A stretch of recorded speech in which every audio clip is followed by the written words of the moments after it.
नमस्कार। स्वागत है आप सभी का आपके अपने YouTube चैनल सरकारी वर्ल्ड में। दोस्तों, पिछले 4 जून के बाद से अभी तक कंटिन्यू ऊपापोह की स्थिति बनी हुई है कि बिहार सरकार के द्वारा जो अनाउंसमेंट्स किए गए थे कि लाखों की वैकेंसीज हम लाएंगे, इतनी सारी बहालियां लाएंगे, इन विभागों में बहालियां लाएंगे, उस पे क्या हुआ है।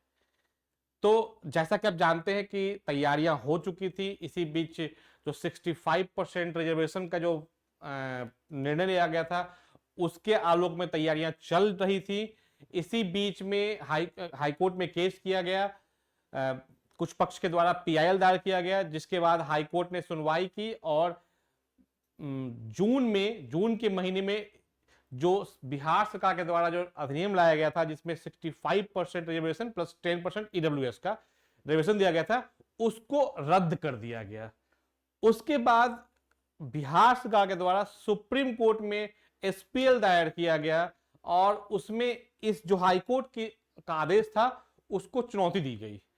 उस पे जैसा कि मैंने आपको बताया कल कि उस पे कल सुनवाई थी। सुनवाई में क्या हुआ, मैंने आपको एक बताया था ब्रीफ में कि सरकार के जो ये रिक्वेस्ट था कि जो हाईकोर्ट के आदेश है उसको स्थगित कर दिया जाए, उसे रद्द कर दिया जाए। तो उस पे स्टे लगाने से फिलहाल सुप्रीम कोर्ट ने मना कर दिया। ये एक निराशा वाली पक्ष थी, बट सुप्रीम कोर्ट ने ये माना कि आपका जो ये पिटीशन है, जो आपका ये जो अपील है, ये सुनवाई के योग्य है, सुनवाई के योग्य माना इसे। और उन्हें मतलब कि बिहार सरकार को दलील देने के लिए, अपना समय देने के लिए उन्होंने एक समय मुकर्रर किया कि ये समय सुनवाई होगी इस पे। तो अब सरकार के पास क्या ऑप्शंस हैं, किस तरह के ऑप्शंस हैं, क्या क्या कर सकती है सरकार, इस बारे में हम चर्चा करने आए हैं कि क्या लीगल उनके पास ऑप्शंस हैं, क्या उनके पास एग्जीक्यूटिव ऑप्शंस हैं, किस तरह के विधायिका के क्या ऑप्शन है। इस पे हम लोग आज करेंगे डिस्कस। कई तरह के माहौल बने हुए, कई तरह की चर्चाएं चल रही हैं कि ऐसे कर ले सरकार, ये निर्णय ले ले, ये कर ले। तो इस पे हम लोग एक कंक्लूसिव कि किस तरह का निर्णय ले तो उस पर क्या असर होगा जो बच्चे वैकेंसी के लिए, नोटिफिकेशन के लिए वेट कर रहे हैं। तो सबसे पहले जो एक बहुत बड़ा डिमांड हो रहा लोगों का कि अनुसूची 9, शेड्यूल 9 में इसे डाल दिया जाए, आरक्षण के, रिजर्वेशन के जो ये मुद्दे हैं उसको डाल दिया जाए, ताकि उसको न्यायालय में इस पे कोई भी विचार ना हो, न्यायालय में कोई विचार ना। तो आखिरकार ये क्या है अनुसूची 9, क्या ये मर्ज है। तो आपको बता दूं कि अनुसूची 9 जो भारत के संविधान का पहला संशोधन था 1951 में, उसके बाद इसे जोड़ा गया भारतीय संविधान में। अनुसूची 9 बेसिकली ये बना था कि भूमि सुधार जो हो रहे थे कई सारे, उसमें कई सारे मॉडिफिकेशन किए जा रहे थे, कई सारे बहुत सारे परिवर्तन किया जा, जमींदारी प्रथा को खत्म किया जा रहा था। उसमें कई सारे खासे यूपी, बिहार, बंगाल में ये कुछ भी हो तो लोग चले जाते थे कोर्ट के सदन में, कोर्ट में इसमें बहुत सारा पेंडिंग होता था। उस वक्त ये निर्णय लिया गया कि जो भूमि सुधार, जो रेवेन्यू के मैटर है, जो कृषि सुधार है, इसके मैटर को हम लोग अनुसूची 9 में डाल दें और उसमें डालने के बाद संरक्षण प्राप्त हो उसमें डालने वाले अधिनियम का, नियम का, कि उसको न्यायालय में विचार नहीं किया जाएगा। न्याय उस पर कोई भी न्यायालय उस पर अपील नहीं जा सकते हैं। तो ये हुआ इसमें। और स्टार्टिंग में 13 जो कानून थे उसको इसमें डाला गया और उस संरक्षण प्राप्त हुआ उससे। तो और आज के डेट में फिलहाल ये करेंटली 284 ऐसे कानून हैं जिसको शेड्यूल 9 में डाल के न्यायालय से दूर किया गया, न्यायालय में विचार के योग्य वो नहीं रहेगा। तो ये तो फैक्टर है और यही डिमांड है लोगों का कि अनुसूची 9 में डाल दिया जाए आरक्षण के, रिजर्वेशन के मैटर को, ताकि जो न्यायालय में बाधित होता है काम, न्यायालय में जो जाके उसको फांस फंस जाती है, तो उससे बचा जा सके। तो ये बेसिकली काफी डिमांड हो रही है कि ऐसा करने से हमें जो ये न्यायालय का जो चक्कर लगाना पड़ता है वो खत्म हो जाएगा। तो क्या वाकई ये हो सकता है? क्या वाकई अनुसूची 9 शेड्यूल 9 में डालने के बाद न्यायालय का जो एक हर्डल है वो खत्म हो जाएगा?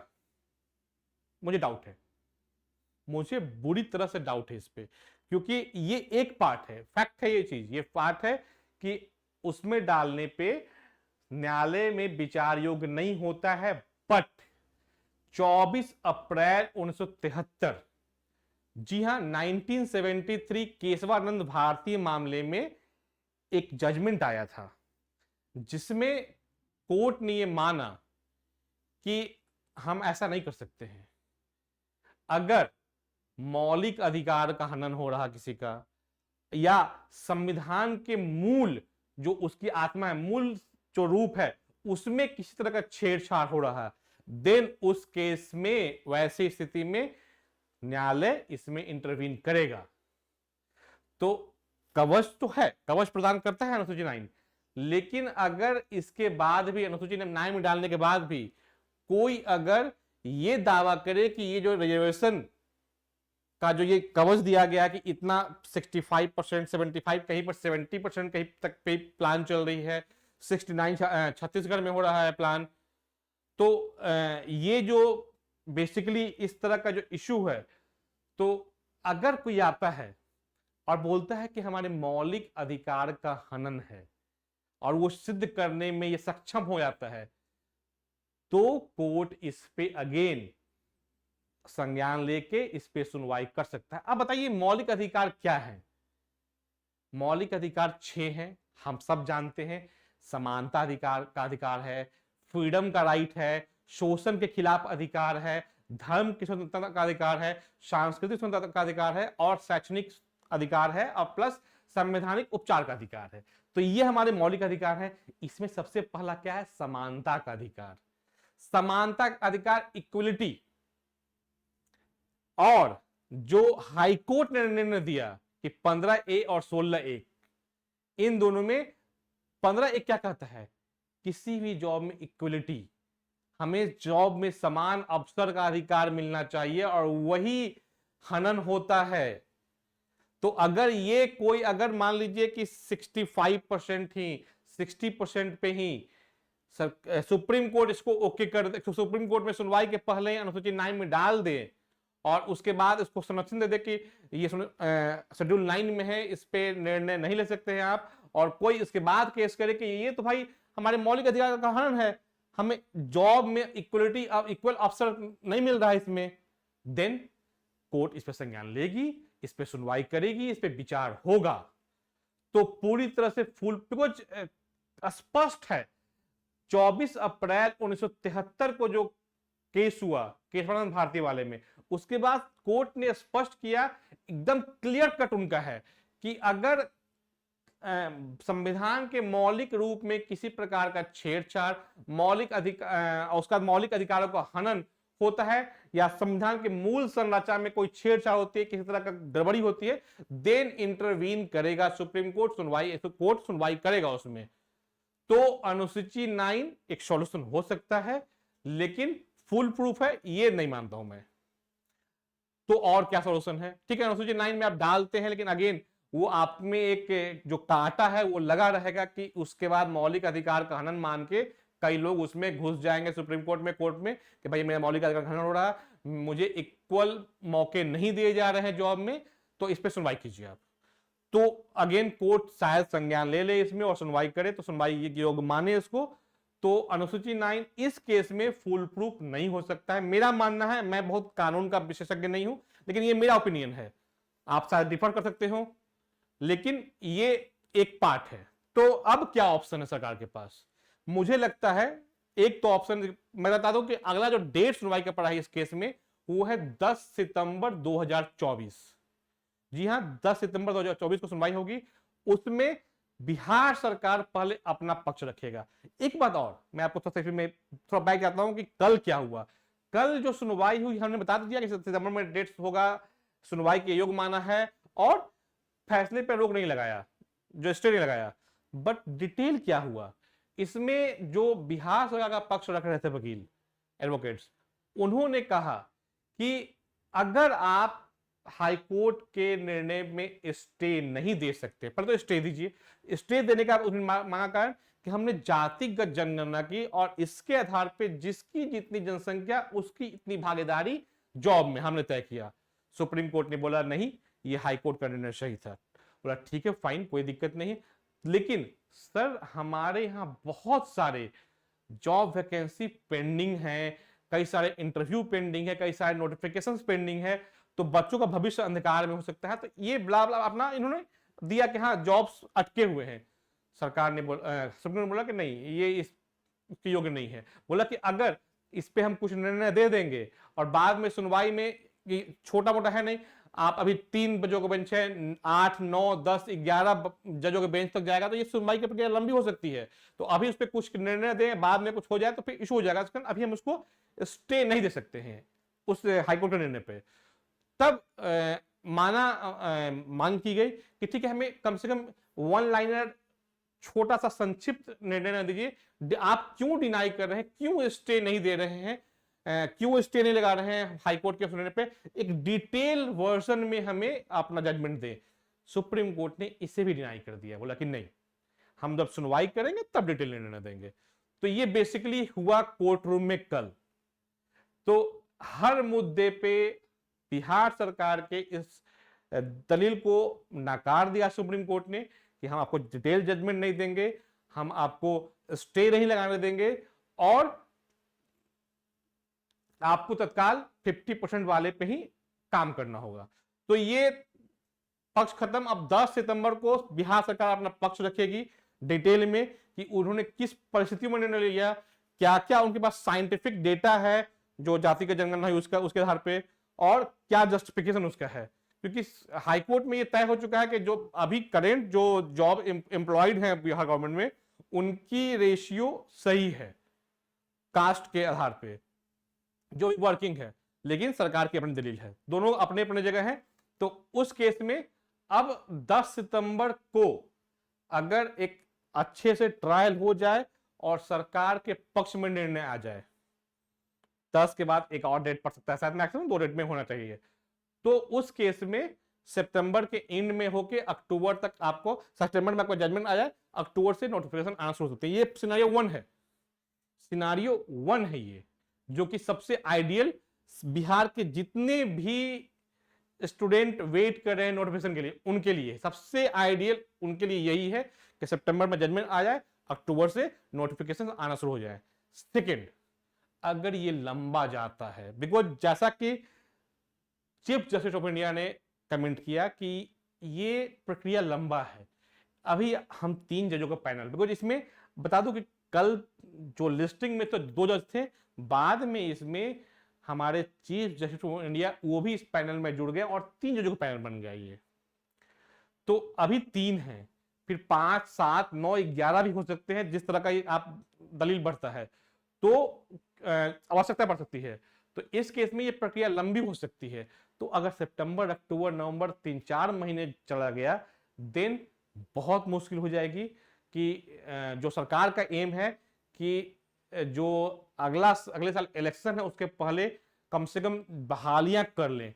देन उस केस में सेकेंड सिनारियो, सरकार फिलहाल एक टेंटेटिव, अगर 10 लाख का उनका टारगेट है, 2-3 लाख जो मेजर बिहार पुलिस में हो गए, सीजीएल हो गए, कुछ कुछ इस तरह के मेजर, उसमें 50% वाले आरक्षण पे ही वैकेंसी निकालना शुरू कर दे। बट अगर वो आ रहा है तो कम से कम 2-3 सुनवाई के बाद होगा, तो वो अक्टूबर एंड के बाद ही हो सकता है।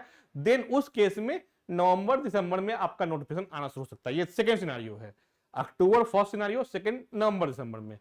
थर्ड, अगर ये भी बेस्ट हो सकता है कि अगर 1-2 सुनवाई में ही सुप्रीम कोर्ट रिजेक्ट जजमेंट भी आ जाएगा, हो गया। थर्ड में ये कह सकते हैं हम लोग कि अगर ये लंबा जाता है और न सरकार तैयार झुकने को, न सुप्रीम कोर्ट जल्दी सुनवाई करने को तैयार, टाइम लेते हैं, और उस केस में सबसे निराशाजनक होगा कि अगर सरकार नहीं झुकती है और सुप्रीम कोर्ट भी नहीं मानता है जल्दी सुनवाई को खत्म करने को, देन वो सबसे पीड़ादायक हो सकता है बिहार के सारे नौजवानों के लिए जो जॉब के नोटिफिकेशंस का वेट कर रहे हैं, उम्मीद कर रहे हैं, फिंगर क्रॉस कि वो नौबत ना आए, या तो जजमेंट आ जाए पहले, या अगर ऐसा लगे कि ये लंबा जा सकता है तो सरकार कम से कम एक स्टेप लेके जो करेंट रिजर्वेशन है उसको ही एक्सेप्ट करते हुए कुछ बहालियां निकाल दे।